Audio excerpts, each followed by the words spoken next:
Okay, well, welcome everyone for our December 15th superintendent team chat. The first half hour or so will be sort of the business PTA portion of meeting. We'll just run through each of the board members just to have a check-in of where we are. And I just want to preface this by saying, as we all know, this is a crazy week with lots of competing meetings and school pickups and all sorts of things. So I would say probably only about half of our board was able to be here tonight, but a couple of them did send us some brief updates. So with that, I know our treasurer, Greg, was not able to join us, and he did send an update, but Kathleen, are you able to access the email he sent? Because with the screen share, I can't pop off into my email. Maybe.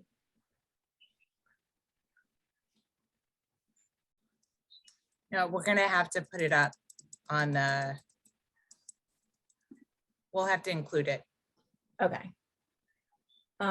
So we will put up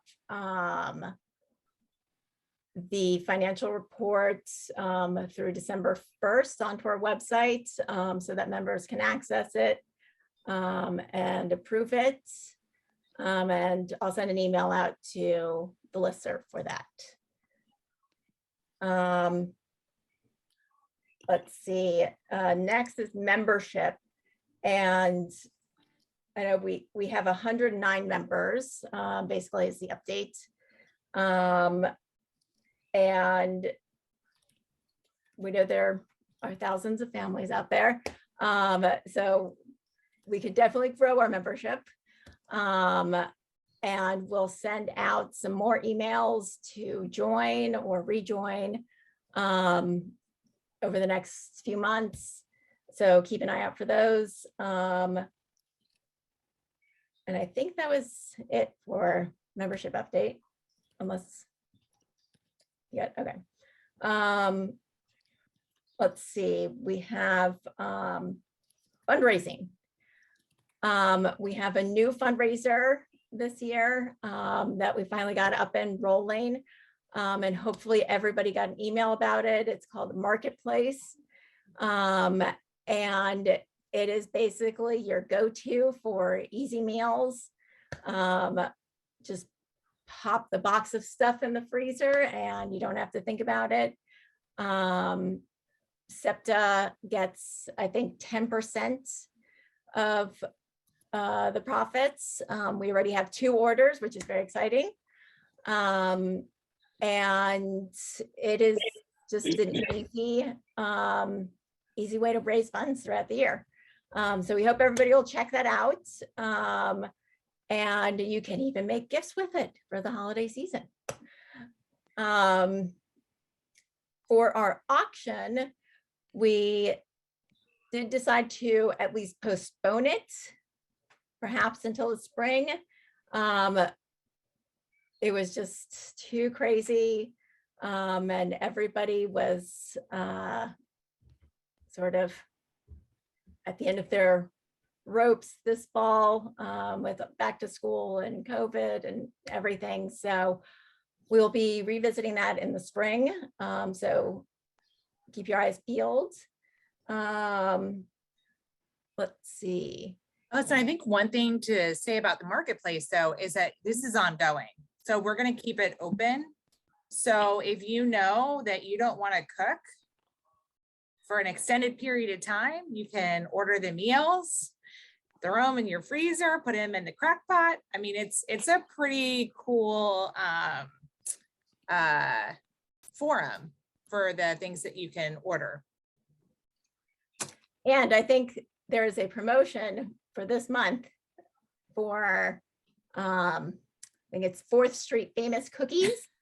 So we get even, I think it's like triple money goes towards us if you order gifts of cookies for people. So buy up those cookies. Let's see. I just want to make sure there's some chats going on here. So I want to make sure I'm not missing something.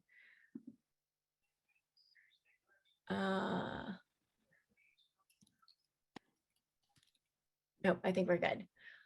Okay, so let's see. Next, mini grants. Melissa had a last minute thing come up, but the mini grants I know are being fulfilled. I think she's more than halfway done at fulfilling those. So we'll have her get some details up on the website once they're all done. Maria, are you here for awards? I don't think I've seen her yet. Okay, we'll circle back. Oh wait, she is here. Hold on.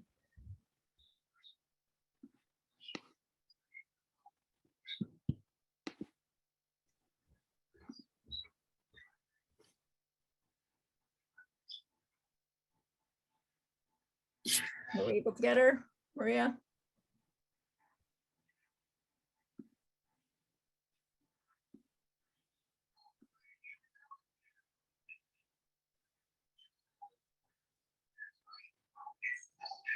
This is so complex. Ah. You have to take a class to join a SEPTA meeting. Oh my God. Yes, no, I'm just Thank you. positive thing. I've been wasting 10 minutes of the meeting. I apologize, but I didn't know it was gonna be so complicated. No problem. Did you have any updates that you wanted to talk about for the awards? Well, no, not exactly. Basically, in this winter break that starts for me on Friday, I just want to put together, like, you know, the different surveys, etc., and have it kind of ready, so it's ready. So I use the time, and then, as I mentioned, I'm hoping that somebody could, I mean, if anybody wants to help, but at least shadow, so that I can start delegating to somebody else for next year. So if you have anybody in mind, let me know. And I think it's really important, Maria, because one of the things that we do a lot to make sure that SEPTA is running and that we can do the really critical advocacy work that we do in the community, but we can't do that without the help of volunteers.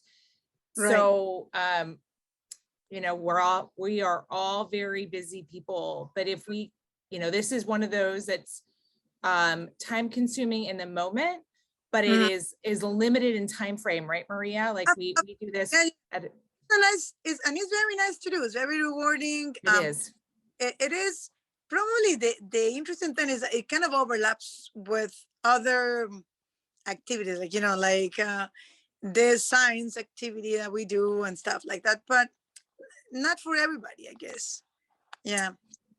So what would you say the time commitment is, just so people are aware? Well, there's some work to do at the beginning of the school year, which in this case is Kathleen and Allison basically did. I think you had some part of that, like contacting the superintendent and securing the time, the date, and then basically the rest starts in January when and then it's usually open in March. I was thinking of suggesting opening a little bit earlier so that it doesn't run like in such a like time consuming rush at the end of the event, right? Like when it's getting closer to the deadline. But so between February and the day that is the awards is kind of consuming because you have to be on top of people. Once the teachers are selected, then you have to pass all that information to the reviewers and find the reviewers. It's a lot of it is electronic, so it's becoming easier. But I believe the biggest issue is once you have all the winners is to put together the award ceremony, because you need to go after people to get pictures or to get this or to get that. But yeah. Okay, that's really helpful to sort of know the workload in that. And would you say it's probably 3 to 4 hours a week? Not at the end. Like right at the end it is right, but from February, like a couple months before, it's about 3 hours a week or so, and then a little bit more that week before week of. Yeah. I mean, Okay. I'll tell you at the end to put together that presentation and summarize all the nominations, etc. I easily put maybe 5 hours a day every day for 2 weeks. Okay. Yeah. Okay. Yeah, but you don't have to say that. Well, yeah. It's recorded, yeah. Maria, so everybody knows. But it is helpful to know that, because if somebody's going to step into the role and it aligns with their calendar, that would be very helpful to know. At the end, it's a little more intense, but it's a really worthwhile activity to do. Yeah, absolutely. And the one thing is, like, you can always delegate things. Like, if so you have to like summarize the statements, so somebody can do some of them, or just commit to doing that piece of the event and so on. So definitely it can be broken into parts, and I'm happy to keep helping. Definitely, I like it. I think it's very rewarding, and you feel some kind of like pride with the day of the event, because it's a lot of your work. Now, I gotta say that since it's been virtual, you guys have done a lot of the work, so I also appreciate that. Yeah. Well, we're definitely happy to help. It's one of the like highlights of the year. It's Yeah. a feel good moment. I mean, yeah. Everybody loves it. Yeah. And we so appreciate all the work that you've done. Oh no, it's my pleasure. And I really, I want to keep participating in things, definitely.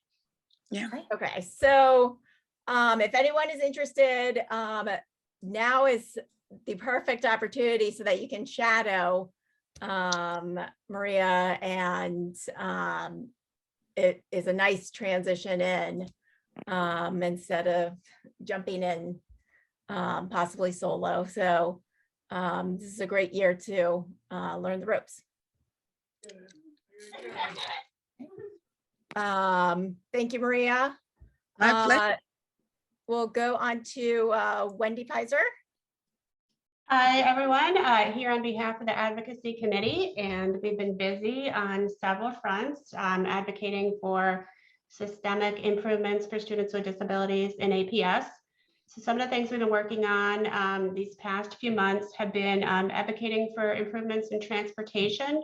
We've been hearing concerns about students with medical information needing that to get to the bus drivers, so the bus drivers know who has what medical condition or disability or behavioral condition and how to respond appropriately. Also concerns about routing for students with disabilities who often in the beginning of the year, especially in the beginning of the year, are not getting basically a bus route. So we've been working with ASAC on this for a number of years, and those advocacy efforts continue. APS has made some improvements, some changes, but there is still ongoing work to be done. VLP, we wrote a letter to APS a couple of months ago expressing concerns about students with disabilities in that program who weren't getting access to special education services, and in some cases weren't getting access to any classes at all. I see that Jana can speak more specifically to the current status of that. We have been having ongoing meetings with APS leadership as they are making improvements to that program. Restraint and seclusion, we spoke before the school board and put out an information sheet to the community on the new APS policy and policy implementation procedure on restraint and seclusion. So hopefully many of you saw that. We've also spoken before the school board for concerns on bullying. And So those are some of the things we've been doing. We really need and welcome feedback from the community so we know what the needs are. I put in the chat the SEPTA community feedback form. That's really the best way to get us concerns. So please, share that out in your community so that more people know to use that. A couple of things we're currently working on. We really want to reach more of our broad, diverse community. One of our members is also now the new chair of Espacio Hispano, so we're really excited about the synergies there and trying to, again, just really broaden the input that we're getting. And we're currently putting together an IEP and 504 bank, a compilation of goals and accommodations from actual IEPs and 504 plans in APS, compiled anonymously, so that this can be a resource for our members as everyone is putting together, IEPs and 504s for your children or your students. What I'd really like to ask this group for, since we have a lot of the board here, is to, this is going to really, it's only going to be helpful and only good if we can get people to share the goals and accommodations from your own students' plans. So it's early, we don't have too much content yet. And we haven't distributed it yet. We're still building it. So I would like to ask for your help to share with me your plans. You can either black out the identifying information and email it to me, or if you just want to share it with me, I will take out all identifying information before I put it into this.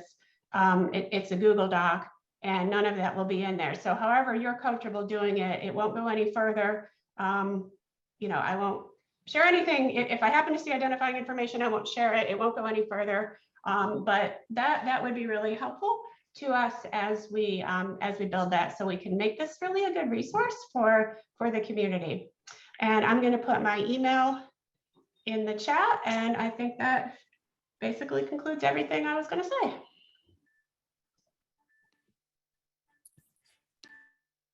Can you hear me? I have a question. Can you hear me? Yes. Yep. Okay, hi, this is Kristen.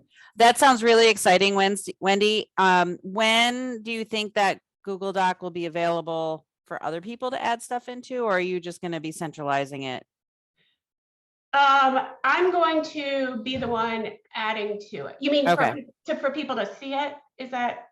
Well, both questions. In terms of, it sounds like people always need to send stuff to you so that it can be, you can add to it in an anonymous sort of way because it's a Google Doc.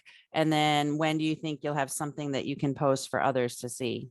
That's a great question. I don't know that we've even gotten quite that far yet. So It's in the early stages. Really good question. Hopefully early next year. That's fine. That's I get it. I've gotten there's some information in it already. If we could get like the 10 of you who are on here to get content, because actually as we're building it, we're making some decisions about how to set it up, and it's kind of, those are still sort of happening as we're adding content. So I want to get it a little more organized and also get some more content so that there's enough to sort of share. So I guess the answer is the more I can get from people, the faster it'll probably get out there as a resource. Is that motivating, hopefully? But great question. Thank you. Thank you, Wendy. Let's hear a quick update from Jana. Hi, can you hear me okay? Yep. Okay, I'm having a little bit of some Wi-Fi issues, so if I go out, I apologize. So I just wanted to give a quick update. I know this is being recorded, so I think it's important to let families know that we are trying very hard as a SEPTA Advocacy Committee to advocate for the students in the virtual learning program. APS has been great about setting up opportunities for us to come together with APS leadership and folks from teaching and learning and the Office of Special Education. We've also been meeting with Kimberly Graves and our new principal over at VLP, Miss Danielle Harrell, and that's been going really well. The problem, I guess, with VLP is that it's very hard to connect the families. We don't have a PTA. We don't have we aren't privy to the names of those who are in. So it's been challenging trying to advocate for families that sort of are unseen. We're trying our hardest to bring up issues that we do hear from other families. But, you know, again, if we can connect with more families, the better. I will say that there have been a lot of strides made. I think both APS and parents are working really hard to improve things. The teachers are amazing. Now that we kind of have almost all of the staff hired, I think there might be a couple not smaller positions, but a few positions that are still in transition, waiting to onboard. But in general, everyone's been hired. I think the sort of the big issues still that are ongoing with VLP that we're still working through are, of course, making sure that students with IEPs are given the compensatory services that they were owed from quarters 1 and 2. So the Office of Special Ed has been working in conjunction with VLP to try to make sure those meetings are getting set up and that families are aware of what they're owed, and, you know, they working together to get the actual services started.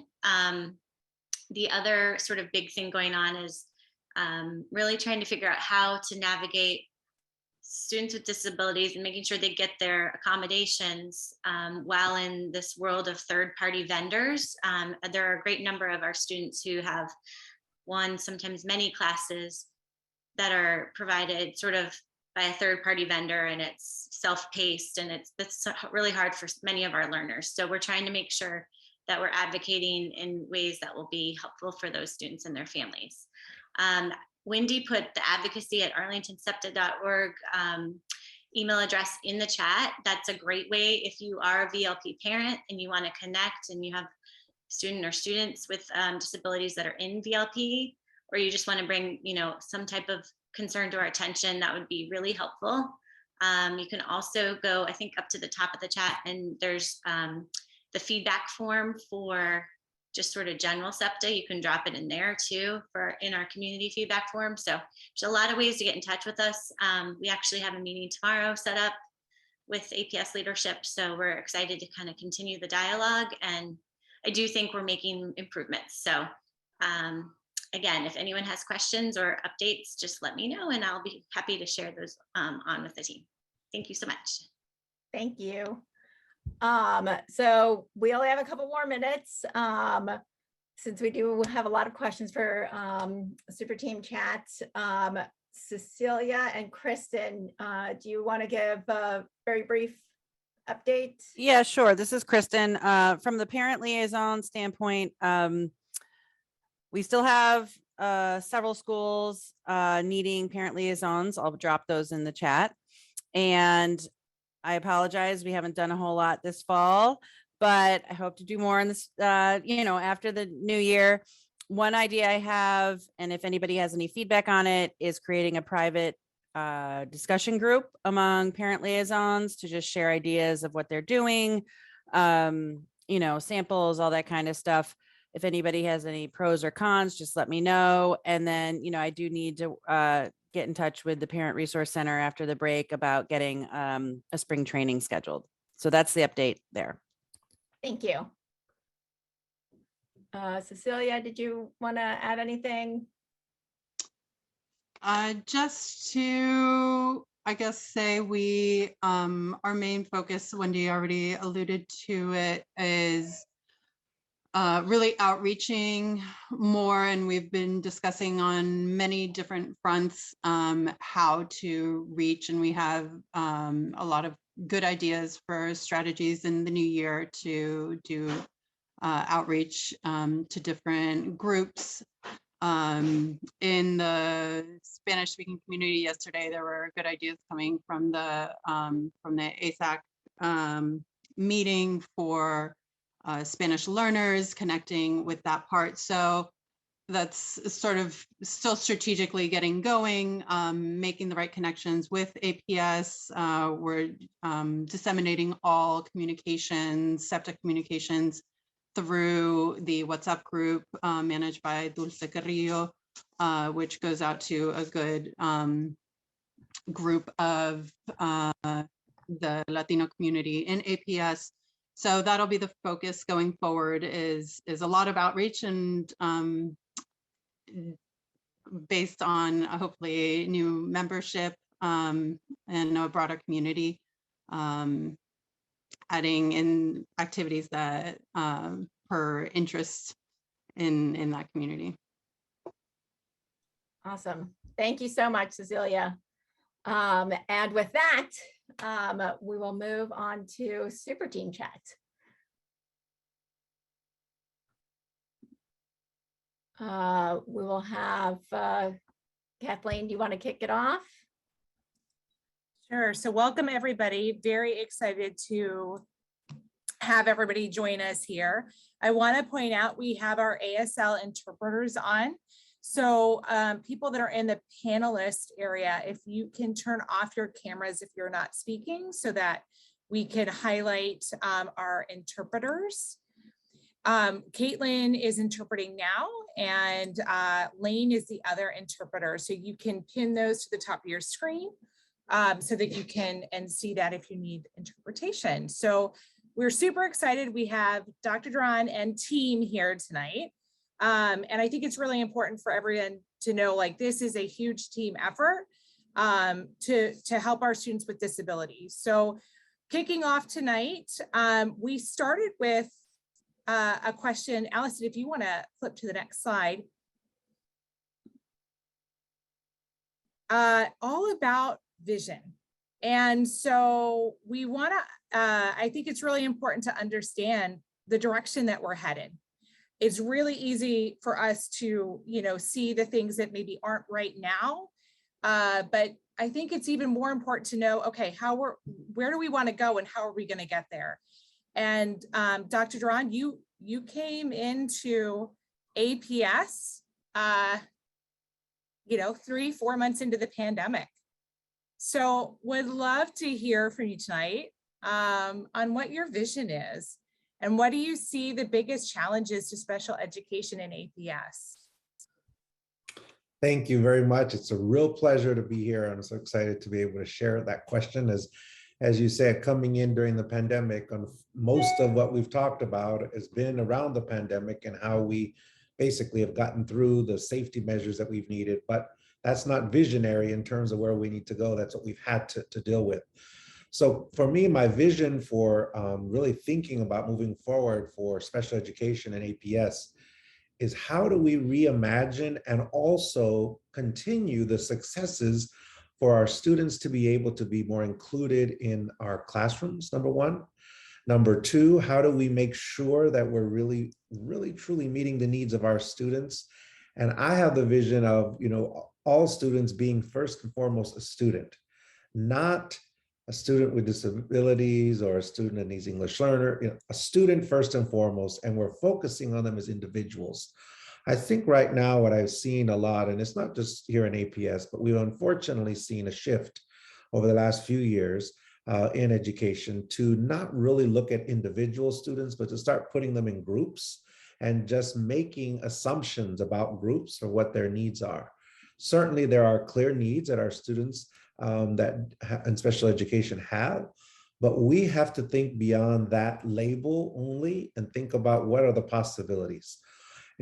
As we think about our vision moving forward, we also have to understand how quickly and fast our world is changing for our students. Most of the careers and opportunities for students once they leave high school that we're in schools now will be changed. There'll be new things. So we've got to think beyond the box that we've been in from education about just saying we want students to go to college and get a degree. We've got to start actually focusing on how do we build those key skills of critical thinking, problem solving, working with people, interpersonal relationships, and really build that on to our curriculum in a way that's going to move students forward. We in education have spent a long time preparing students for jobs and for a future that no longer is there. Every year we see new, actually every week, I heard a recent meeting that I went to, every week new jobs are coming about, and we're not going to be able to catch up with that. So we've got to be able to think about what are the skills that our students need.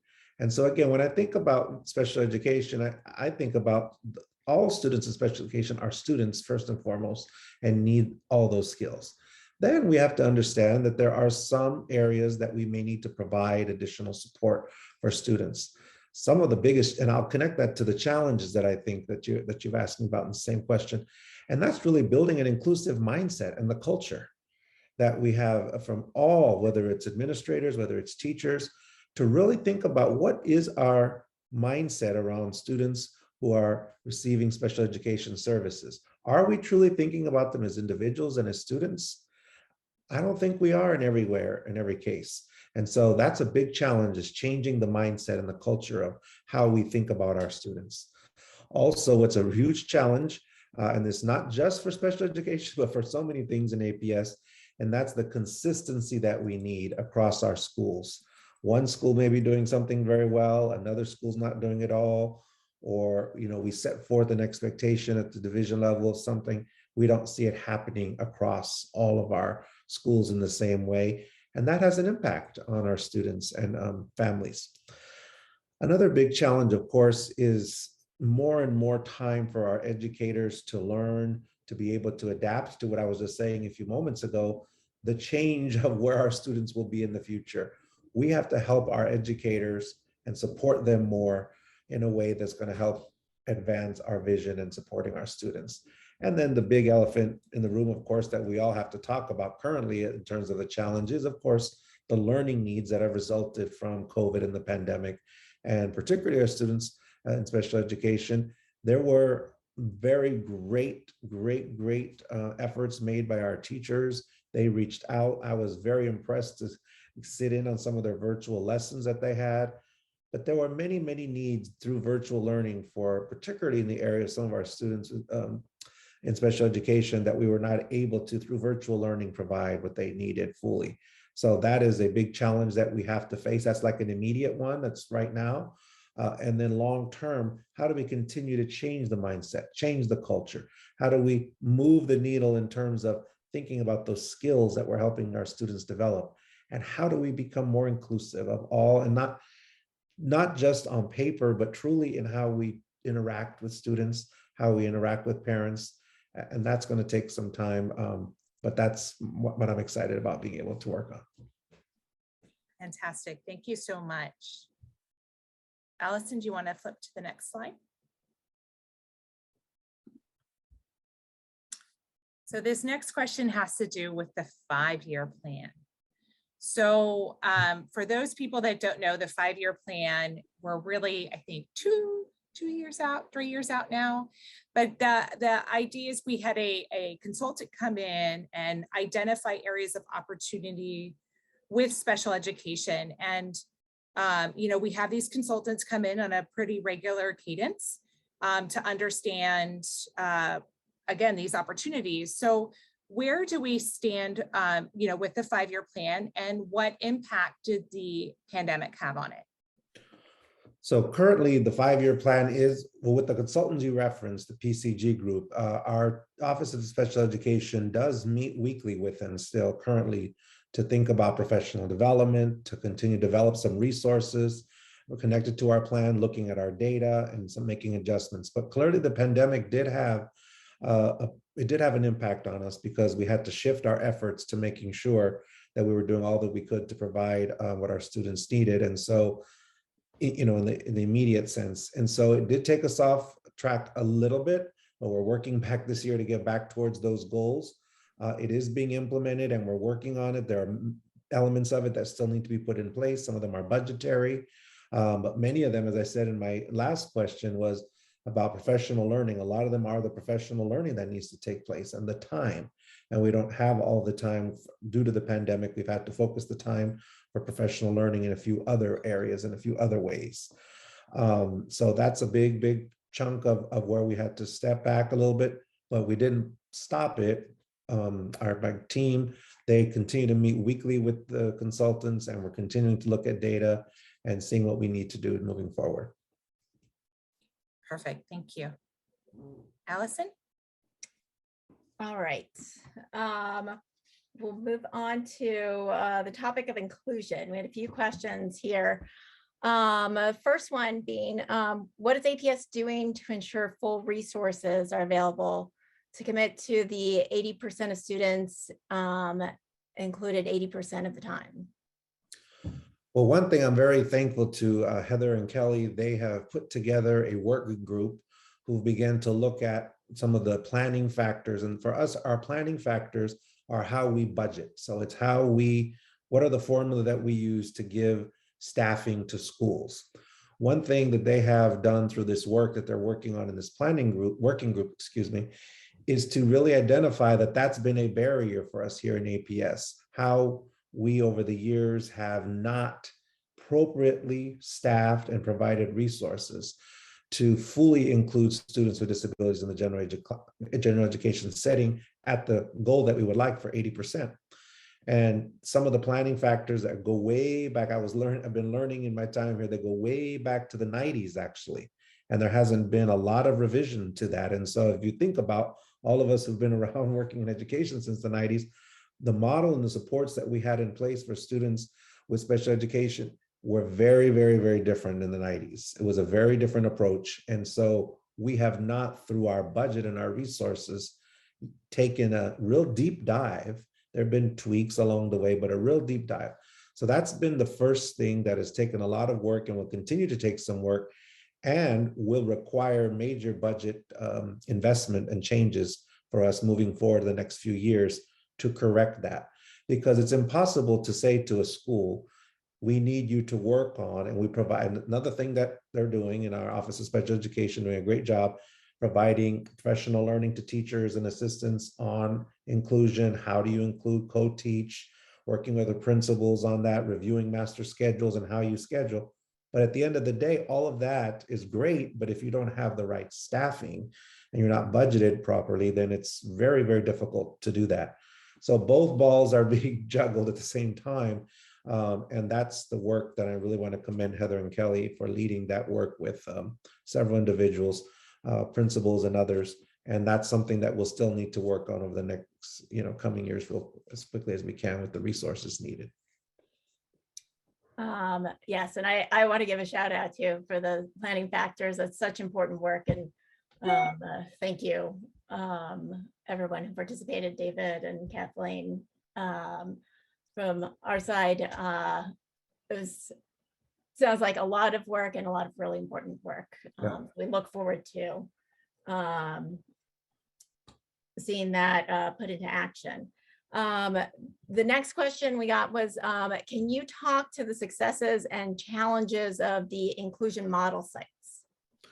Well, one of the successes of the inclusion model sites is related back to what I said in the first and second question, and that's the professional learning, that those schools have had more intense professional learning as a model to us to be able to show and see and learn what needs to take place to change those mindsets that I talked about earlier. So real active professional learning that's taking place at those schools, I think, is the first success. Things will not change with just new resources. Obviously, we need them. Things will not just change because I say we need a change or we have a new policy or Heather and Kelly say, here's a new framework. It's going to take active, ongoing professional learning. And that is something that has been a success in those inclusion sites up to this point. Of course, like everything else with regards to the challenges, I think they've come from the impact of COVID and virtual learning that has slowed the progress and the time for staff to really focus on that, because they were focusing on the more immediacy of ensuring virtual learning opportunities and the hybrid and now fully back in person. So that, I think, has been the major challenge, is the slowing of the progress that was needed. But again, it's not stopped, and I commend all the staff who've put their efforts into that. And the professional learning has been the major success this far, I think, and we're going to continue to work on that. And I know this isn't on there, but just as a quick follow-up, what is sort of the next step to the inclusion model sites? So the next step, of course, we want to make sure that we understand the data from what we're seeing at those schools. What then can we replicate in other schools? Maybe expand that to other schools. What learning can we share from that? And so really, when we do anything where we're looking at some model sites, the key thing about being a model site is to learn best practices, to be able to share for other schools to be able to visit and see. And then, of course, at the division level, for us to be able to say now, you know, in the budget time with our school board and others, here are the investments that we need to have. And look, we have proof because we have some model sites where this has occurred. And again, and also continue professional learning. Great, thank you. And final question in inclusion, what is APS doing to overcome the preconceived notions, both school personnel and with other parents, that some students only belong in self-contained classrooms? You hear me be like a little broken record here, but again, this is another part of changing mindsets and changing practices. And so one thing that our Office of Special Education has done, they have put together every other week an inclusive practices email that goes out to all of our schools with specific tips and strategies and how do they increase inclusion. And then again, as I said earlier, every time we are meeting with our principals this year, we have begun something very new this year with them. We meet monthly with them, but now there's a special ed institute, a component that all principals have every month. And Heather and Kelly lead that, and they're including through that process as well, tips and strategies about how to work on becoming more inclusive. Wonderful. Okay, let's move on to the next topic. All of our favorites, COVID. I think Kathleen, you were going to take Yeah, that one on. Oh, it did move. Can you go back, Allison? I moved a couple slides there. Okay, perfect. Thank you. So who knew that we'd still be looking at this 18 months after you joined us? And just to sort of frame this piece up, because I think it's important to understand that, you know, APS has 4,000 students with IEPs. Mm-hmm. And with that, we are never going to align on exactly when we see masks coming off, when we see masks being added, what we see in terms of, you know, required COVID protocols. Where we all align as parents is the ability for our students to access their education. Mm-hmm. So I think with that framed up, I think it's important to note that many of our students with disabilities in APS are at higher risk for severe cases of COVID-19. And due to their disabilities or underlying health conditions, these students require universal mask wearing by all in school in order to access in-person instruction. And if the statewide school mandate is removed, can you commit, or will you commit to APS keeping the mask mandate in place in APS so students with disabilities can continue to access that in-person instruction without that potential risk to their health? So a couple of things. I do believe the state mandate will be removed. That's what we're hearing on January 15th. The question is whether we'll be banned from having masks, and that will be a whole other conversation that will have to happen. But aside from that, I want to reiterate what I've been doing from day one since I've been here with regards to COVID, and that is aligning the actions that we're taking to the CDC guidance around what is appropriate in schools.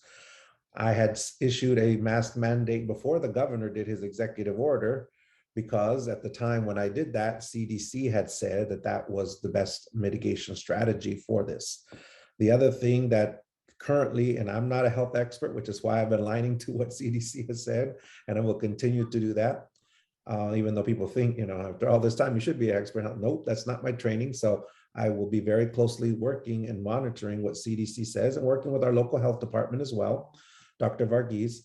But what currently they say from the CDC is vaccines are obviously positive, but vaccine doesn't mean you cannot get COVID, right? It's to mitigate risk of hospitalization or death. And so there's a multi-layered approach that CDC still recommends for vaccine, mask, and distancing as best as possible, mostly mask, and vaccine. So what I'm committing to, and answer your question, is I'm going to continue to stay following with the guidance from CDC. So I can't say I'm going to commit to saying there's a mask, universal mask forever, because if CDC comes out and says, and I'm going to work with Dr. Varghese, it says now because of XYZ factor, masks should not be required. They can be optional. But I don't see that happening anytime soon from CDC. So if the state removes that in January and the CDC continues to say what they're saying now, and they said it before, then that will be what I will continue to work on here in APS. Because it's very important that we think about all of our students. Like you mentioned, there are students who, because of underlying health conditions, have a need to have protection. There are also a lot of staff as well. So we've got to think of everyone. And just saying that we have everyone vaccinated at large numbers, which we do, and we're very fortunate. We have one of the highest vaccinations in Commonwealth for our students. Vaccines and being vaccinated are one measure of mitigation, an important one, but we have to find that multi-layered approach. And the other thing that's very important about masks, not only in addition to the fact that we want to keep our students and our staff who have underlying health conditions safe, it also allows us to keep students in school because we have less disruption when we're wearing masks. It mitigates the spread of it all. And so we've not had major school, we haven't had any school closed down completely. And we've knock on wood right now. Knock on wood. But up to this point, it's positive to say this because many school districts around the country up to this point have had hundreds, tens, a lot of them. In Virginia, I talked to my colleagues, there's been multiple complete school closings. So we've made it all this far with zero, like I said, knock on wood moving forward. But I attest that to the fact that we've had a very high vaccination rate and masks that have been used. Great, thank you. And on that same topic of vaccinations, what is the policy for teachers and staff on booster shots? Is there one? Not on booster shots, because currently our policy is that our staff must be fully vaccinated. And again, I'll go back to what I said about the CDC. Booster shots under the CDC are not required yet as part of the vaccination series. They're still considered optional from CDC for being quote unquote, fully vaccinated. So again, I've aligned the requirement of all of our staff to be vaccinated. And if they have a doctor medical exemption or religious exemption, those are the only two cases, and then they're required to be tested weekly. But again, we're following the fully vaccinated as to what CDC is saying, and they currently have booster shots as an option, not a part of the full series. Okay, that may change, so. Thank you. So when will that vaccination mandate be enforced? So the number that we have as of 11/27 is that there were about 864 staff in the HR follow-up category in the APS COVID dashboard. That doesn't mean they didn't have them, but they're in that follow-up category. So can you explain that a little bit? Well, it already has been enforced as of last month, because there have been a few staff who we had to not allow to remain in employment. We had to terminate in employment with some of them. So we've already had staff terminations who did not follow either medical, religious, or get fully vaccinated. So we've already begun that. And there will be some updates to the dashboard by the end of this week, because there's been a lot of that work. So I think probably by the 17th at the latest on Friday, you will see some updates to those numbers. But I will say we've been enforcing it because unfortunately, it's not my desire to have to let people go, but at the end of the day, I was very serious that if you didn't do one of those things, then you could not remain employed. And we've had to take that action already for several employees. Okay, thank you. And then lastly, why do schools notify parents when there's a positive case from a student, but not from a teacher or staff member in the school? It is a part of the expectation that they include staff in the notification procedure. So if schools are not doing that, it is part of the expectations. So if a teacher were to test positive, that should be going out in a message, in a school talk message from the school? They do include, yes, they are. It's supposed to be part of how they're notifying the community. Again, if it's something that's related, now again, if it's related to in the classroom, something in the school exposed, then there's that whole piece that the contact tracing occurs. But it is part of the expectation that they're included in the notification procedures. Mr. Pope has had send out communication on that previously. Yeah, I think from what we're hearing, that might be a helpful reminder to follow up with that. Okay, Allison. Thank you. There we go. So we're moving on to learning loss. There are a lot of kids who are behind in reading and math. APS has hired only 12 additional coaches to augment the teachers. As a result, teachers are adding kids who are behind to existing reading and math groups, which only serves to enlarge the groups and takes away from the small group learning. How do you intend to catch up kids with so little extra support? Well, we have a lot of work to do and we don't have all the support we need clearly and the resources that are needed for that. But one thing with regards to students who have an IEP, then we do want to make sure that, I want to make sure that all schools are using the IEP recovery services process, and that the teams are meeting to discuss that, and that we're being clear to determine what are those additional services, what are the different accommodations that might be needed. So there's a lot to be done in that way. We've been working with giving guidance to principals and teachers about how do we provide that extra support. And we're looking at a lot of different options of things that we can do to provide more resources. But right now, it's really, we had the opportunity to, thanks to VDOE, we had the opportunity to have a growth assessment that was given at the beginning of the year to have a better sense of where students were.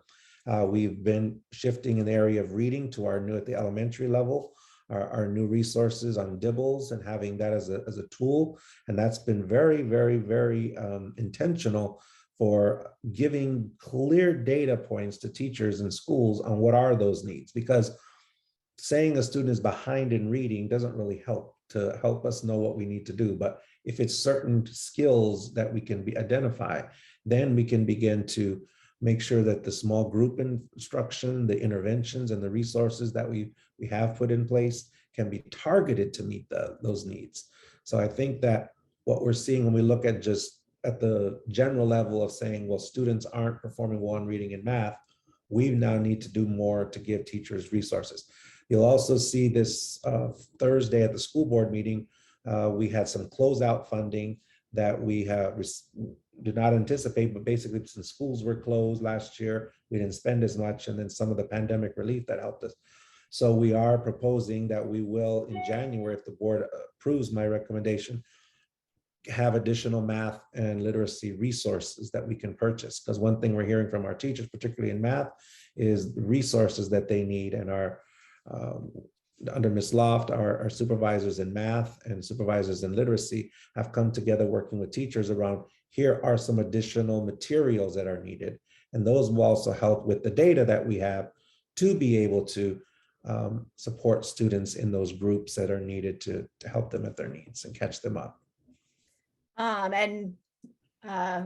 Building off of that, in terms of resources, how many coaches has APS hired to address learning loss?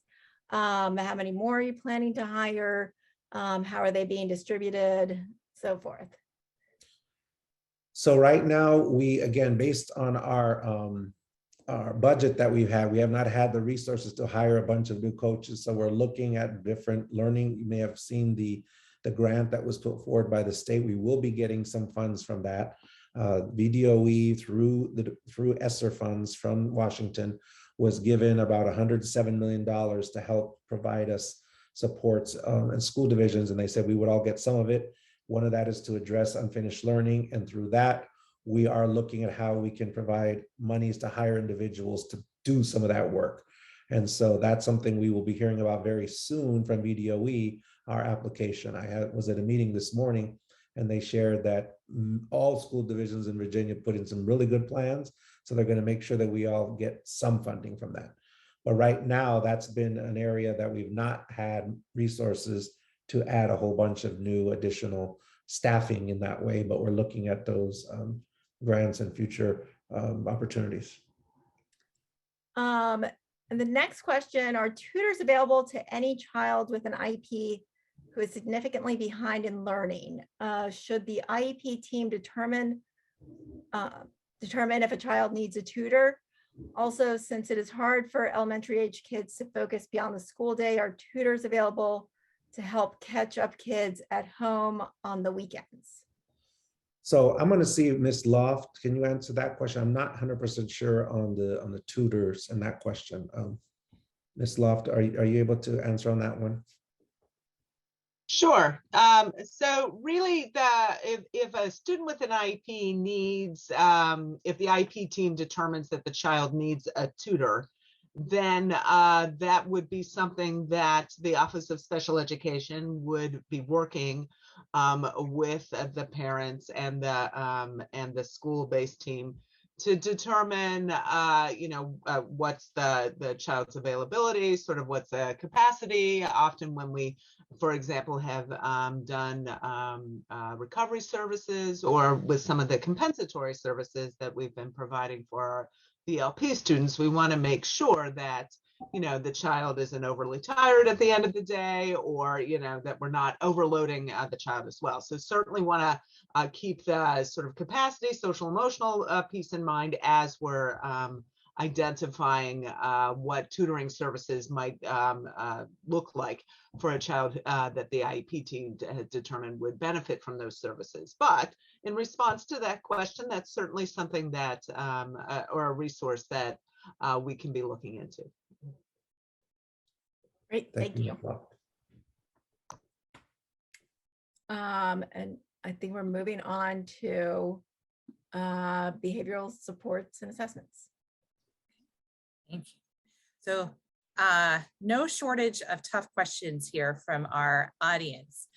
Behavioral supports is something that my family goes through on a daily basis, and it's something that we're very well versed in. So I think it's a really important conversation throughout APS with that lens of inclusion and where we're going.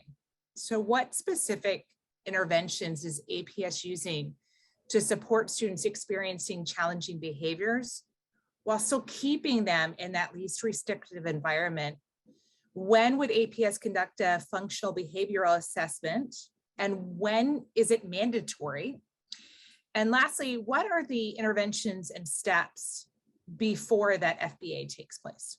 A lot of good questions there. And clearly, we're seeing since the pandemic, students coming back, a lot more behavioral challenges. And just being back in school for students has been very, very different for them. Having some students, if they're in 8th grade, they hadn't been in schools at all in middle school. And, that's kind of thing. We're seeing a lot of challenges in middle school. Some of our 2nd graders, they weren't in school as kindergartners barely, and now they're in 2nd grade in physical building. So we're seeing a lot of that. We have a lot more to do in that area. But in terms of the specific question that you asked around what we're doing here, our Office of Special Education has contracted with an agency to utilize several supports for students that we're seeing this occur. And so we reached out to get additional resources and support from that agency. And that's going to be something that's probably going to need to do more, but it's what we've begun to do to try and get more assistance. In terms of the FBAs that you asked about, when would they be conducted? They are occurring regularly, and they are and should be a part of the IEP process. They should definitely be a part of the IEP process. And so if they're not occurring when we have in an IEP process, that should be there and should be brought forth by parents. When we think about all the interventions that need to take place before the FBA, we have to make sure that we have de-escalation strategies that help our teachers to utilize, that we have autism and behavior specialists that are available, and they're supposed to be consulted to work with our teachers to ensure that our students are remaining in a least restrictive environment. So we have specialists to work with them. Those need to be consulted, and our teachers and our administrators should be working on those de-escalation strategies, putting them in place before we get to that level. But again, what we're seeing is more and more students who have gone through that and are now at that next level because of a heightened bit of behavior that we're seeing. But it shouldn't go straight to FBA without those other measures. Okay, Perfect, thank you. And so what specialists, such as the board certified behavioral analysts, does APS have available to help schools address the students' behavior throughout the school day? And how can families access them so as to align and better support this student through that consistent expectations at school and at home? And this is one for my family that has been a huge help, is when we aligned our expectations. So as I mentioned, the last question, the main specialists that are available are the behavior and autism specialists that we have to provide consultation to schools as they're working through this process during the school day. And so how families can access them, again, it's working closely with the school, the IEP team, developing those relationships, reaching out and understanding who are those specialists and what are some of those strategies. We hear and often understand that, and you know, as parents, what are some of the best strategies at home? Although in the environment in school, we hear from parents, they're not exhibiting those same behaviors. So at school that they are at home, and vice versa even. And so it's really having that close connection and that conversation with the IEP team and with your child's teacher, and letting them know some of the strategies that are working at home, and then being a part of the process when they're in that consultation phase with the specialists about ideas that might work in the classroom too. Okay, great, thank you. And APS has committed in policy to using those positive behavior interventions and supports, but we're not seeing them in practice in many schools, at least consistently. So where is APS of the implementation of this commitment? And will there be consistency in the approach to behavior and supports available across the schools? And lastly, will APS commit to hiring additional behavioral support specialists to help, as we've seen with the additional needs right now? So to start back on the first part of the question, our commitment around this is not just in our policy, that's where it started. But as I said earlier, implementation is one of our biggest challenges, because we start with the policy, we start with expectations, we do some training, but we don't see it happening in all schools. So that is something, an area of growth for us and a challenge for us. And how do we take that to that level and begin to see that in all schools? So how are we doing that? We do, for the first time this year, the board approved my request in the budget last year to have a climate coordinator at the division level who's able to go in and work with principals in schools looking at data. Again, the behavior specialist I talked about, the autism specialist I talked about, but also looking at how we, through our student support team, which is our psychologists, our social workers, our counselors, how do we begin to help them build their capacity? They're the ones most closest to the schools and have the connection to the schools, to not just say this is the policy, but what does that really look like in practice? And the more we can do that and train them, then they can then work with the individual schools and how it's implemented. Because having one climate coordinator is great. One person for the school division is not, going to help everything overnight, but it does have someone to have that data lens and that ability to build capacity of those teams on how they can then implement what our approach is to positive behavior. And so we definitely, having more behavior support specialists is something that I would love to see more of when we can in the budget. It's definitely needs to be a priority for what we're thinking long term. There's so many budget needs though, so how do we begin to balance all those and weigh them? But certainly starting with having this one person who can, sometimes I think that when we think about budget needs and when we ask for budget requests and we look about, trying to weigh options, when we don't have data behind it, then it's harder against other things that there is data, even though we know anecdotally and we see. So my point in that is when we're seeing all this behavior occurring and trying to shift the mindset again, you've heard me say that several times, that behavior approach is a mindset shift that has to occur. This climate coordinator, working with the behavior specialist, working with the student support teams at the schools will help us gather that data and be able to tell the story for that need. Okay, great, thank you. Okay, we're moving on to a related topic, discipline. What is a parent's recourse if the child's school inappropriately uses discipline for a student with disability instead of providing behavioral and disability supports? Well, clearly, first of all, if there's any disciplinary action or suspension, there's always the ability to appeal to the principal first.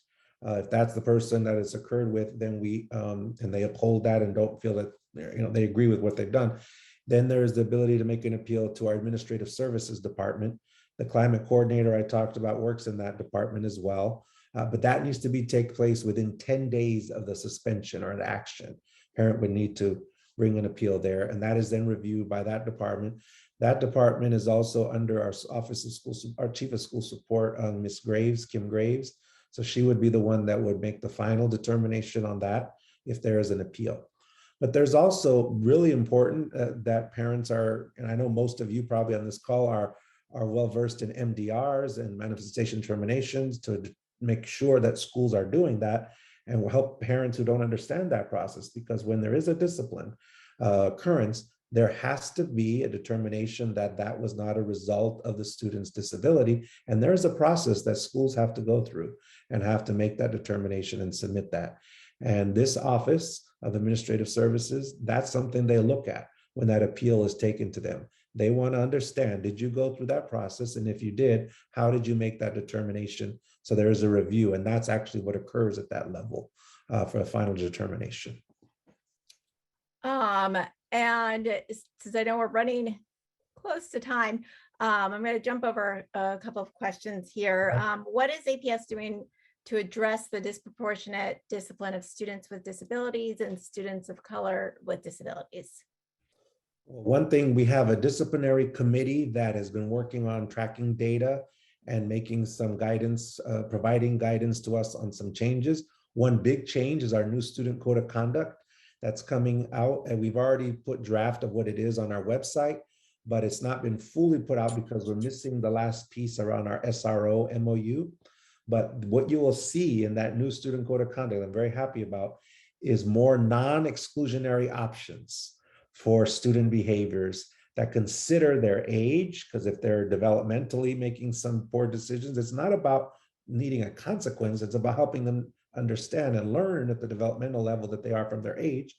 It's also considering the student's language status, and there's also considerations of a student's disability in these new options. So if you've not looked at that new student code of conduct and what we've put forth, I encourage you to do that. It's been a great progress, I believe, in making sure that the disproportionality we see for students with disabilities and students of color often happens because they're not considering these other factors, and they're also making sure that through this guidance that we're tracking the data so that we can see where at which schools, so we can go in, particularly our climate coordinator that I was talking about, and some of those teams can go in and help provide some recommendations on how to change that. Great. Kathleen, let's. One other thing I'll say on that too, Oh, coming up probably in March, April, we'll have our equity profile that will make it transparent to our community on discipline based upon all the students with disabilities, students of color, English learner. You will see it broken down. So that's also going to be transparent data for us to say and show, here's how it's happening and what's happening in our schools, and here's what we need to do differently. So I feel a part of changing mindset and changing culture is not just us looking at the data and tracking it, but it's making it public and transparent so we can all figure out the best way forward. So that's another to come piece that's not available yet, but we're in the final stages of putting that together. That's great to know. Thank you. Look forward to seeing that. And actually that ties nicely into our next topic here. Okay. So diversity, equity, and inclusion. So how is APS ensuring that students with disabilities are included in the diversity, equity, and inclusion conversations and initiatives? Well, one thing that our new DEI, Chief of DEI, Dr. Otley, he meets regularly with our directors of special education, Heather and Kelly. He meets regularly with Ms. Murphy, our English learner director, to assess all the things that are happening in their offices and to provide feedback. And in the conversations he's having, in the training he's having, making sure that inclusion is a part of that work, and inclusion for our students with disabilities. I think that when we talk about equity, And when we talk about the DEI work, people often just assume it's about race only, but it's not. I've said it over and over again. My definition is meeting every student by name and by need. And so elevating that into the conversation is one thing, but having Dr. Otley meet regularly with the Office of Special Education and our English Learner Office to work jointly on the initiatives and the conversations that are moving forward is something that we're going to continue to do. Okay, great. And I think that leads nicely into the next question, okay, which is that last school year, we had that work group assembled to plan an effort to address ableism across the division. And I think it happens not only within the school, right, with teachers or administration, but also with parents of other students.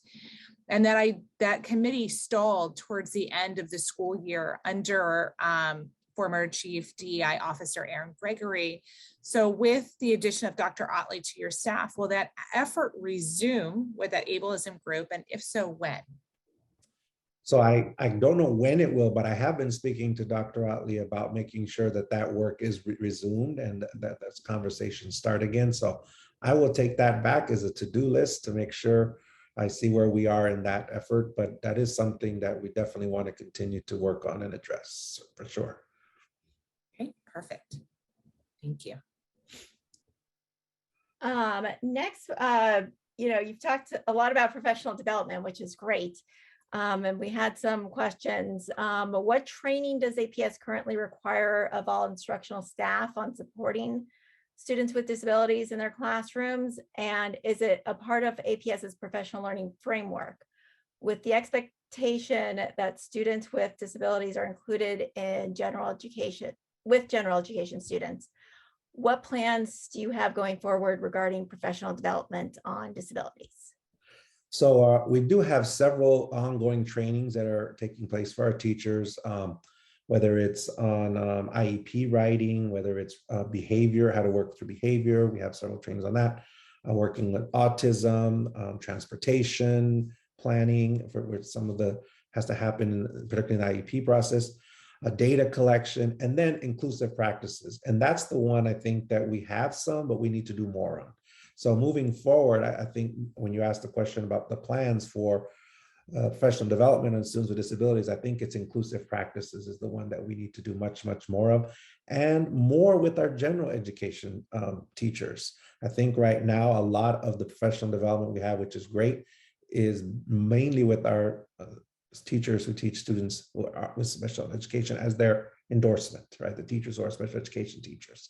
So we do have others for that aren't, but I think moving forward, my plan and goal is to maybe have more professional development for all teachers to understand inclusive practices for students.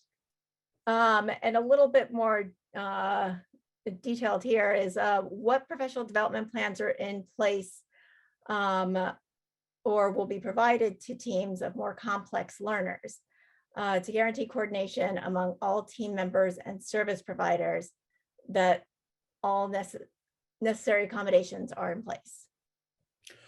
So if I think I understood the question, right now our Office of Special Education works with a team, can work with a team to deliver some supports in that area, whether it's behavior specialists coming in, the audiologists, our vision team coming in. So really it's specific to the school needs and really trying to find what specifically they might be focused on and then developing a team to come in and support them, if I understood your question. I'm not sure.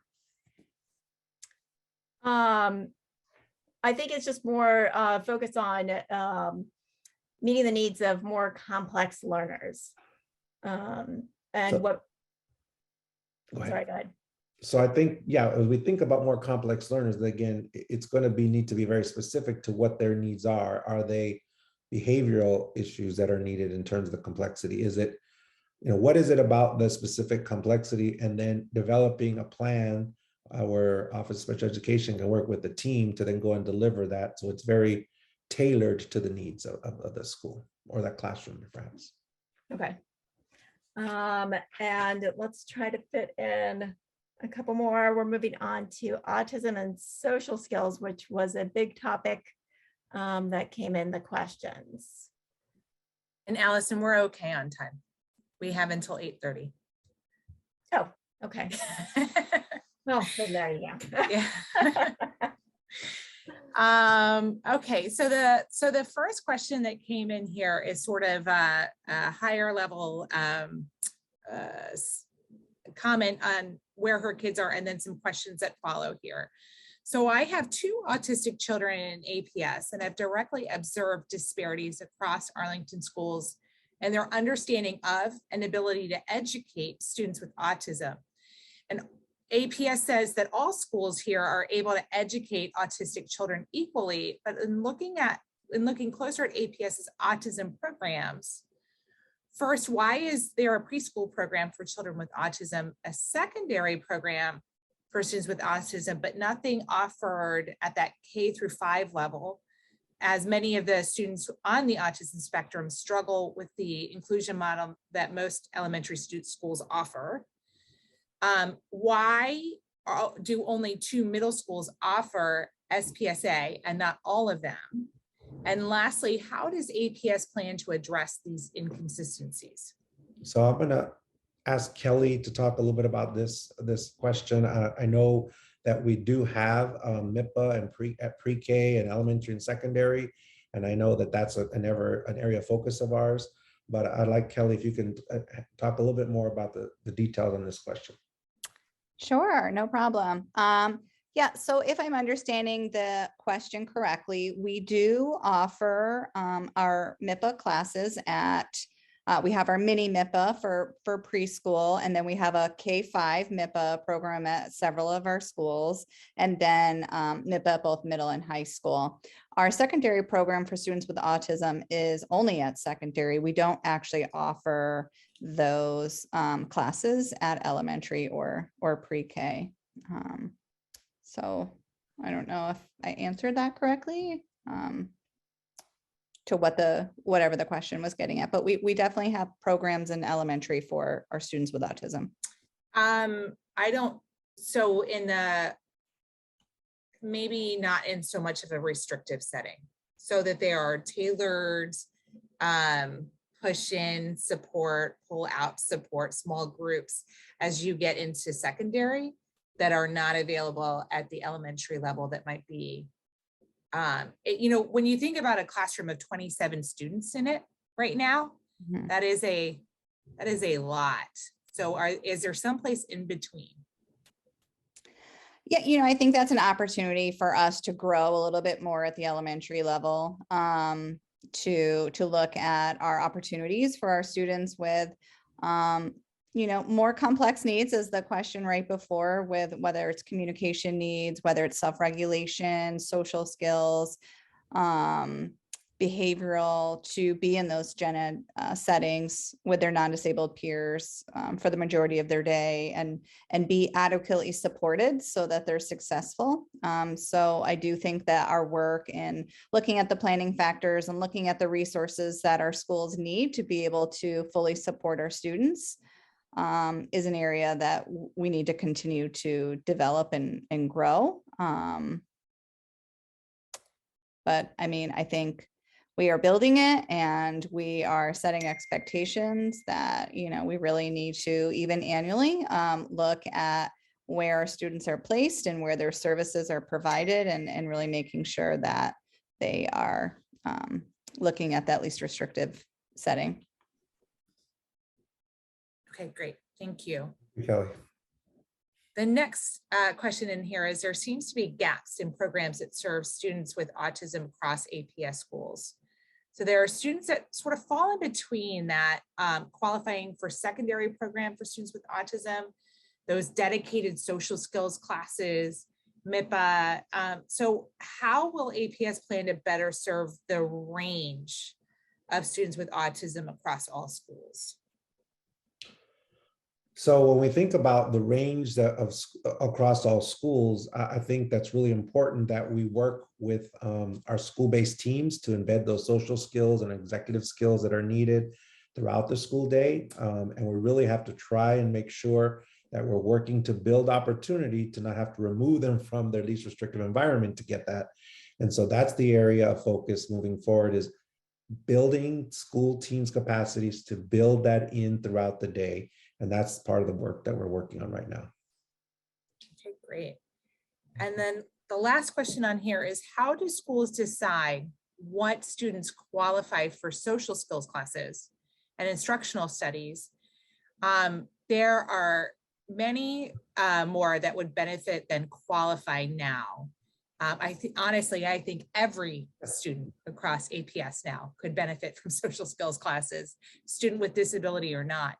And so how will APS create that consistency across schools? Well, first, right now, any student with an IEP can take instructional studies or social skills class. That right now, there's no qualifying for that. That's obviously for schools that offer those standalone classes, because not all of our schools offer the standalone classes. So part of the consistency for, as I said it earlier about the challenge, would be that we have more standalone classes like that so that all students can take. But the consistency right now that won't be there is because not every school has that class. So for those schools that don't offer those classes, then what should happen, and does happen in many cases, is that the IEP team would identify social skill goals, and then they would find a way to embed those goals through instruction and taking place during the student's day.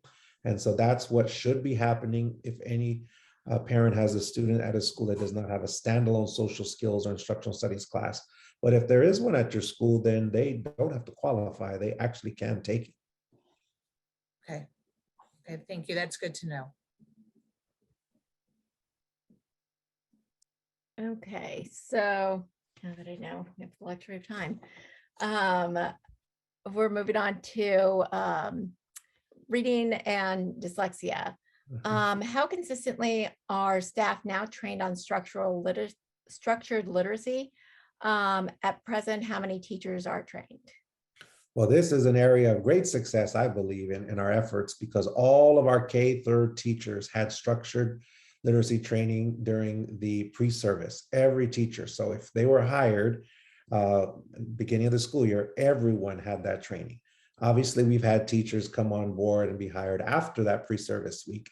So we had opportunities in October on the 26th, 27th, and 28th for all teachers to be trained then. And then we'll have to move forward as new teachers get on board to train them. But all of our K through third grade teachers received that during the pre-service, so all of them.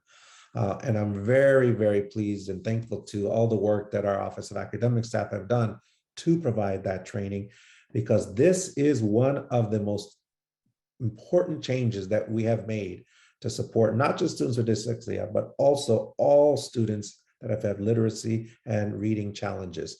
By now moving to a very explicit phonics teaching approach, where we're able to think and work closely on those phonemic awareness, decoding, encoding, all those skills that students need, how to decode texts, we are now shifted and turned in that direction. And I'm very, very pleased with that. And it's going to be a lot more learning for teachers as we've made that shift, but it is the right thing to have been done. And I'm really pleased. This is a big success for us thus far in APS to have all the teachers trained that first week, K through third grade, and then really begin that shift in how instruction takes place.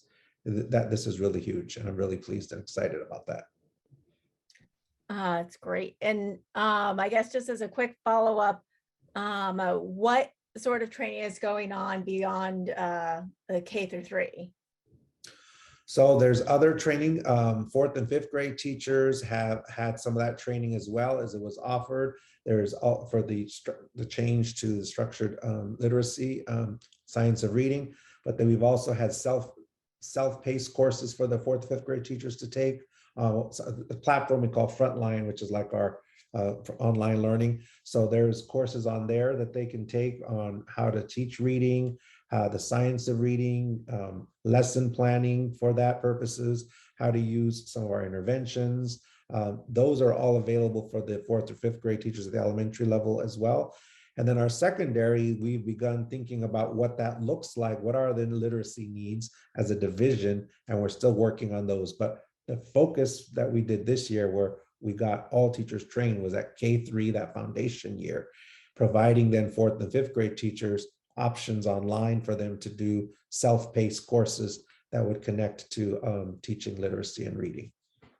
That's great, thank you. And you talked a little bit about this before, but how has the shift from PALS to DIBELS gone? How has it helped them inform schools? Is it identifying students more effectively?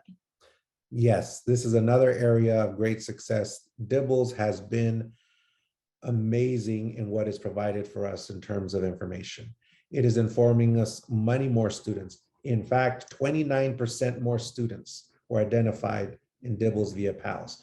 We have a waiver request into the Virginia Department of Education to utilize DIBELS as our screener, but we're not, part of the waiver is you have to do both for a year and compare and see. So while we're comparing and seeing, DIBELS is 29% more students being identified that would not have been if we were using PALS only. It also, as I said earlier, allows us to identify the specific areas of support that's needed, whereas PALS is a little bit more high level, if you will, in a way, and not as user-friendly for teachers. And I've even heard from some parents, I've received emails from parents, and I've heard from some principals and teachers that parents are saying that the DIBELS information is even more helpful for them to understand what their students are because it's more specific. So that's been a great area for us. In the area, I think another data point I think is important is DIBELS identified a strategic or intensive support. So you can break it down, not just who needs support, but strategic or intensive, which is our most needy population of students, in 45% of our kindergartners, but only PALS did 16%. So in kindergarten, that foundational year where we're trying to see the beginning phases of how do we develop literacy, DIBELS 45% and 16% in PALS. That's crazy that we would even have thought PALS was a value post. But anyway, I can go on and on about this one because this is a major issue for me, that PALS is not really being used properly by the state because they're requiring it for all of our school divisions to use it. Fairfax County is the only one that doesn't use it because they got a waiver when I was there as chief academic officer, applied for the waiver and got it. And the data doesn't lie. So I can say that it's doing that. Teacher could say that. The data is there. Yeah, and I could say from experience that DIBELS information is so helpful. It's such an improvement. The next question is, what screeners is APS currently using to identify dyslexia, and what are the plans going forward? I know you alluded to another assessment by the state of Virginia. It's a question that's come up every once in a while.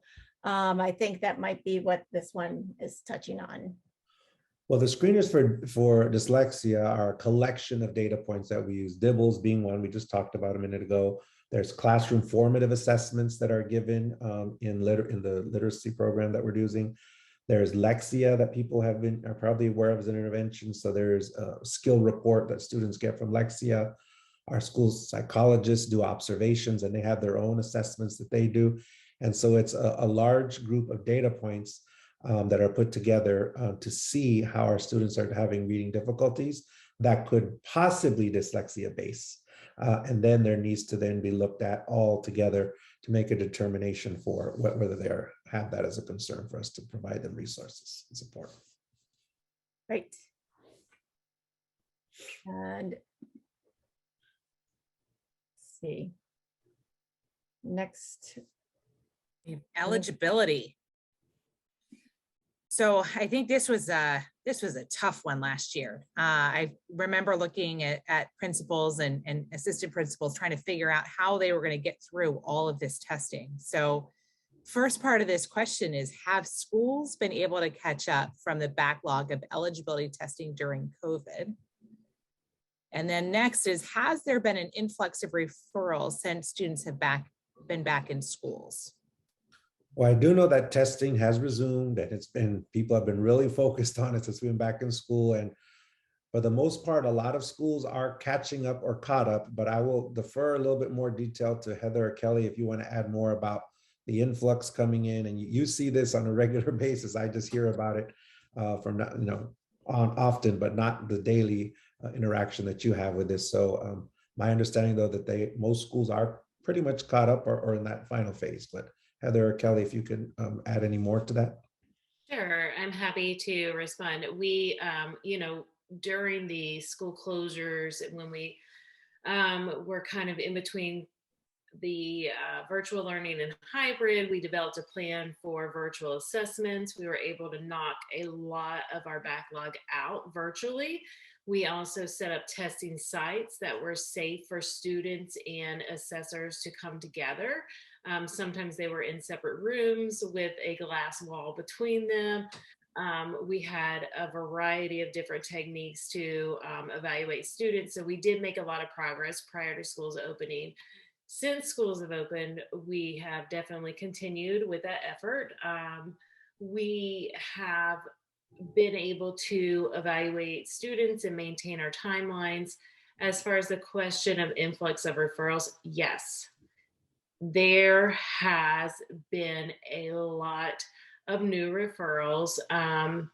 We have seen increases in mental health needs, in behavioral needs, in a variety of different things that have manifested since the students have returned to school as a result of being away, of not having their full level of services, and I'm talking about general ed students, just not having access to peers and adults and in-person instruction. So yes, there are a lot of referrals.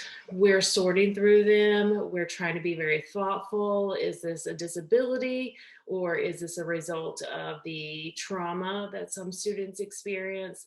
Is this a result of the isolation?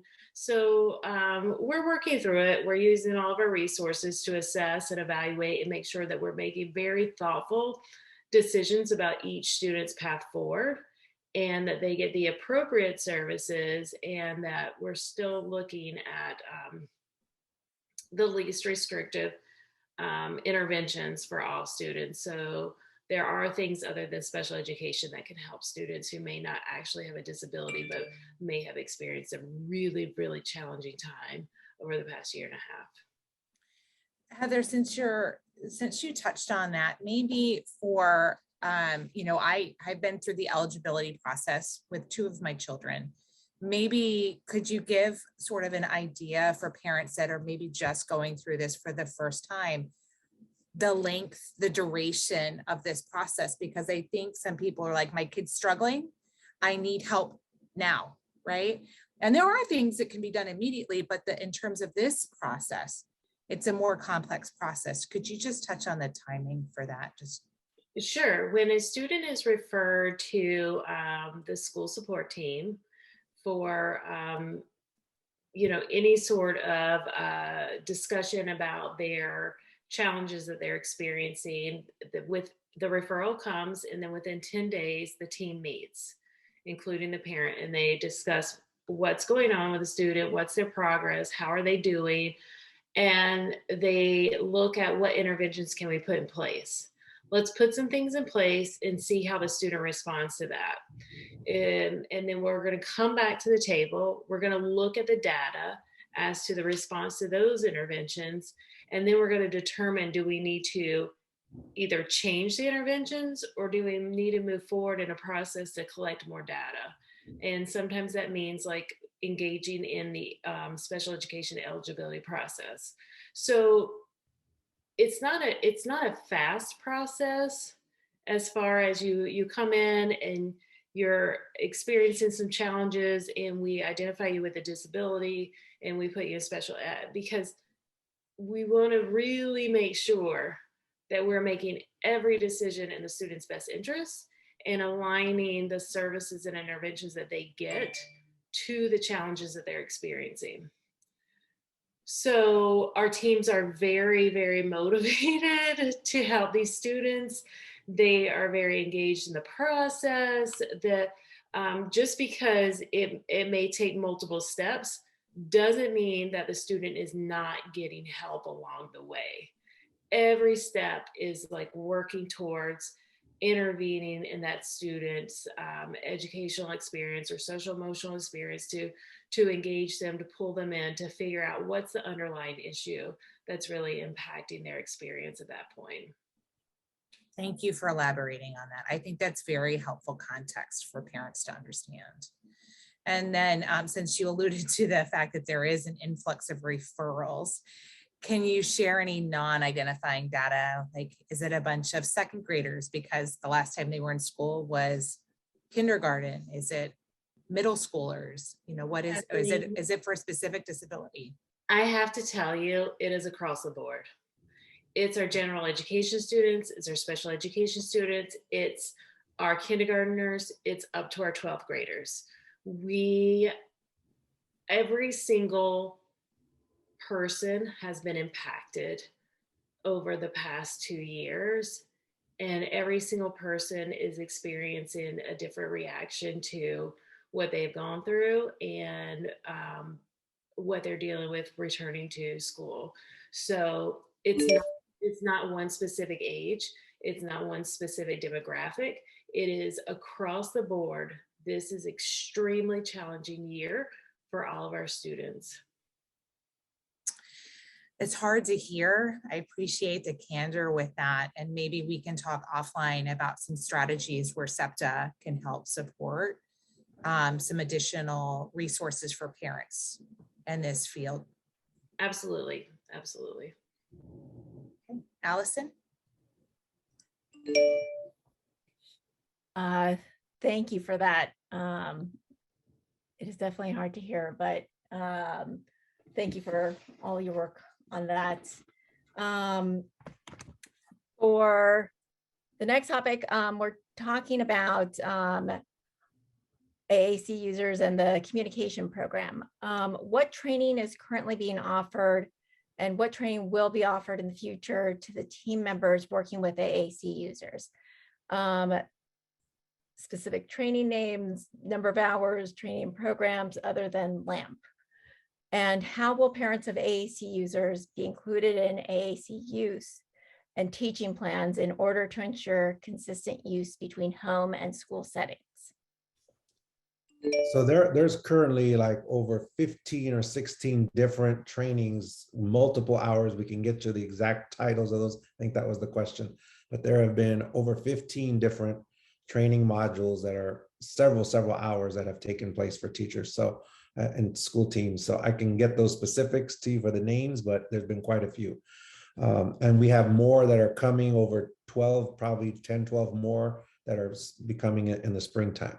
But for parents, I want to mention that there is a couple of things that we have that I think are of value, and if people don't know, they should be aware of. So we're going to have AAC coaching available to parents starting in January. And so there'll be opportunities, and that will also be a parent series in Spanish that's being worked on as well. That will be also in 2022 and after the winter break. We had a great parent fair share that happened in October. Some of you may have been at that. That was recorded, and it's also available for virtual viewing, so parents were able to learn and hear and see a lot of information there. There's also a working group of parents and staff that's been in place, my understanding, for several years. And there's also some new user training for parents that's available that parents can access through staff in that office. So there's multiple ways there to engage. Again, the coaching that will be available to parents, I think that's going to be a great resource because it's individual, but again, both in English and in Spanish. But if you want a list of all those, as I think your question was, the list, the titles and the hours, since there's over 15, I think we can get those to you in writing. You can see clearly the amount of hours, when they took place, the name, where they come from. There's a whole bunch of them. We can provide that on some follow-up information. And also just to mention, since we're talking about it, there's also an AAC user group listserv that was just formed. So we'll also get that information out, and we'll help advertise the coaching for parents. That sounds great. What indicators are being used to evaluate whether the new AAC coaching positions are as effective as the old communication program? And how or when will this be formally evaluated? Well, I think, I'm sorry, my emails are blowing up, so you're probably hearing that. Sorry about that noise. What is important to note that the implementation coach roles that you're asking about were not established to replace the communication program. It wasn't like a trade-off for the other. And so the evaluation in terms of the history of the communication program, about its effectiveness or whatever, that is not a comparison. So that's not how it was established. But our AAC coaches, they are being utilized to really help support and understand a baseline of where the growth needs to take place. So they utilize a self-rating evaluation tool to determine that. They're also tracking the number of staff members who are going through the process of consulting and utilizing the skills that need to grow and support them. And my understanding is as of the beginning of this month, the number of schools with coaches have worked with is 23, and over 120 staff members have participated in the training there. Great. Now we'll move on to transportation. Oh, we got another good one here. So transportation, we have heard about issues in the community for many, many years. So I think these questions come from a place of concern over the specific medical issues that maybe that information is not getting passed along to bus drivers, and also behavioral supports. So the first question here is, after attending the ASAC meeting on transportation, I asked my child's school how to ensure my child's medical plan is communicated to the bus driver. The school said that they had not received any guidance on this, and they didn't want to add it to the 504 plan because they said they can't control if transportation implements it. And when they have tried to contact transportation, they usually don't get a response. What is APS going to do to fix this? And in the meantime, what should a parent in this situation do? Well, the transportation department went automatic. First of all, there has not been guidance to schools on this because school teams shouldn't be the one communicating to transportation on this. The medical plan and the medical alerts is what they're called in our system, is automatically uploaded into the driver's tablets, and it's available. So when a child is placed on their route, it actually is should be automatically placed there. So it's not something that we've given guidance to schools because we don't want them being the ones to be passing back and forth. It's when it's in our system, implemented and inputted in the system, it's automatically then transferred over as a quote unquote a medical alert is what we're calling it. And the drivers see those medical alerts for the plan on their tablets for each route that they have a student that has that. And so in a situation where the driver says, I don't have that information, perhaps, should the parent then reach out to transportation again, especially if there's some not, responsiveness issues? Yes, they can reach out to transportation and see and determine, because it should be on their tablet that they've uploaded from transportation. Okay. And I would say if they're still having difficulty with that, then we do have this parent helpline that we put in place.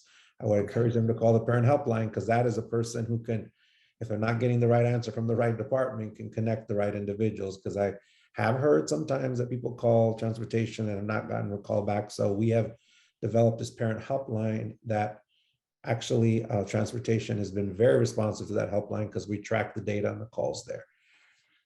Oh, good to know. I was not aware that that had been put in place. So thank you for letting us all know that. The second part here is, how are the behavior plans communicated to transportation and to the bus drivers to ensure that the students have necessary supports in place and drivers aware of these necessary supports and available resources to support the student? So the IEP team should be, after there's an indication of what supports are needed for transportation, that should then again be communicated to transportation from the IEP team directly, and then the bus drivers will get that information from that's how it's supposed to work.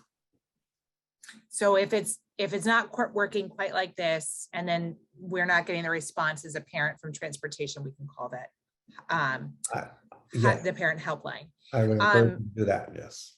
Okay, great. If somebody has that, I don't know, Kathleen Donovan, if you could add that into the chat, that would be super helpful. And that parent Alice? helpline, the reason why we went to that at the beginning of the school year was because we can then, and we do look at it on a weekly basis, we can see what are the different nature of the topics, and we can track them and start to see if there's a big enough problem that we need to do some training, some new resources. So before, people were calling and emailing individual, because it's not just for transportation, it's for anything, but transportation, when we get the reports, is the bulk of why parents are calling in for this number. But it could be for any issue whatsoever. It helps us to track and monitor what's happening. And we've already made some corrections and some trainings and reminders based on what we're seeing as trends from those calls. Okay, perfect. Thank you so much. And Allison, I think you are up. Thank you. That's very helpful. And we'll post that parent helpline on our website too, to try to help people be aware that it's there. Next, we're moving on to twice exceptional students. Once a 2E student is identified, how do teachers work to ensure that the student is appropriately challenged with the necessary supports in place to set the student up for success? So what should happen is during our collaboration learning time, when teachers meet together, there would be the opportunity then for the resource teacher and for the gifted that we have at each school and the case carrier to work with the team of teachers to be able to plan and put in supports for that student, the twice exceptional student. That's how it should be happening, through that planning process. Case carrier, each school has the resource teacher for gifted, and then collaborating and having the plan there. Now, I know this has come up in the past. Should the sort of gifted portion be noted in the IEP somehow as a support or through their goals? Let me ask Kelly or Heather to talk about how that's giving guidance to the case carriers and the IEP teams on how they note that. Kelly? Yeah, sorry, I was just unmuting. Yeah, I mean, I think it is important to know as we go through the present levels, if, you know, in the present levels and the areas a student is identified gifted in, to note that in the areas of strength, as well as there is a section for current assessments. So I think all of those are very relevant places in the IEP to make note of that. In terms of like goal, like we don't write IEP goals for the areas of strength, though. We write goals for the areas of need, and we make accommodations for what the student might need to be successful in both their areas of need, as well as being supported with the areas that they're identified and gifted in. And I think the more powerful piece is really ensuring that there's that collaboration amongst all of the teachers that support the student. As Dr. Duran mentioned, we just have one resource teacher for the gifted at each school, and he or she cannot be in every classroom with all of the students. So it's important that all of the teachers understand that student's learning profile and what they need to be successful, and where they need to be challenged, and where their knowledge needs to be to go deeper and more complex, and the areas that they need to be supported in. Great, thank you for clarifying. Next, we're moving on to executive functioning. Yes, so this is a topic near and dear to the Clark's heart here. How is APS teaching executive functioning skills to students with disabilities, and what program or programs is APS using? And what trainings do teachers receive on how to teach these really critical executive functioning skills? So some of the resources we use are Unstuck and On Target, Superflex, and Social Thinking. And those are all resources, if anyone's familiar with Michelle Garcia, winner. So those are the resources we use primarily for an APS for that. Teachers work with, we have training sessions from school psychologists, Office of Special Education for teachers. Also for the PRC, I'm sure you're all familiar with the PRC. I hope you are, because it's a great resource. They offer several trainings each year to teachers as well as to families, because it's not just, we hope to see how our families are using this as well in their homes outside of the classroom. to further enhance executive functioning. So we have that taking place for families and staff. So there are multiple trainings that occur, but the primary resources are those by Michelle Garcia Winner that we use. Okay, great. And the second one here has to do with, I believe, a student with a 504. So I have been told that my child with ADHD cannot take instructional studies because they don't have an IEP. Why won't APS open up instructional studies to students without IEPs? Yeah, currently, as I said earlier, the instructional studies is not qualified. If you have an IEP, all students can take it, and it is just for students that have an IEP. And so we can consider making it available. I think we should, if we're going to talk about being inclusive and have inclusive practices. We need to also do that through the courses we offer. So something we could look into, but currently right now, it is only for students that have an IEP. Okay, thank you. And believe it or not, we are on the last question. Okay. We did it. Okay. And I will preface this one. It's about English language learners. And I'll preface this by saying ASAC had a great conversation last night about this very topic. So we'll put up on our website and share with the listserv the recording for that. I would highly recommend people refer to that as well. But we could just touch on this a bit. What is APS doing to ensure that students are accurately identified for special education and English language services and not over or under identified for either program? Well, this is very important to me personally and my work over the many years coming from English learner background in terms of my work previously. So when we think about the needs of students, we have to look, is it a language issue or is it an issue beyond that? And so there is a clear protocol that we have in place, the English Language Learner Office, and our Office of Special Education teams are at each school are to be meeting at least once every year, but hopefully more, to really discuss how that identification process should work for students. And you have to begin to look at and understand, is the learning difficulty connected to language as a result of second language acquisition, or is it indicative of a potential disability? And if it's a potential disability, then they're referred to the student support team. But first you have to look at, do they have second language needs? Disaggregate and take that part out first, and then go forward in the next steps. So EL teachers also have to be part of the student support team meeting. So if it is referred to the student support team for consideration, because there is the idea that potentially it is a disability and not just second language, as we go through and as school teams go through the student support team process, an EL, an English language learner teacher, must be participating and making sure that they are monitoring and including their perspective and their expertise into the determination finally of whether it's truly that. Then there also, we will see, and we have many students that are duly identified in the sense that it is an English second language acquisition issue, and it's also a disability. And so those are the more complex cases that we have to really figure out that are truly, truly dual issues and not one over another. There's been a lot of research recently put into this. So the protocol that we use is grounded in that research. And it's something that I think that we are working on and continue to really make sure that it's consistent across all of our schools.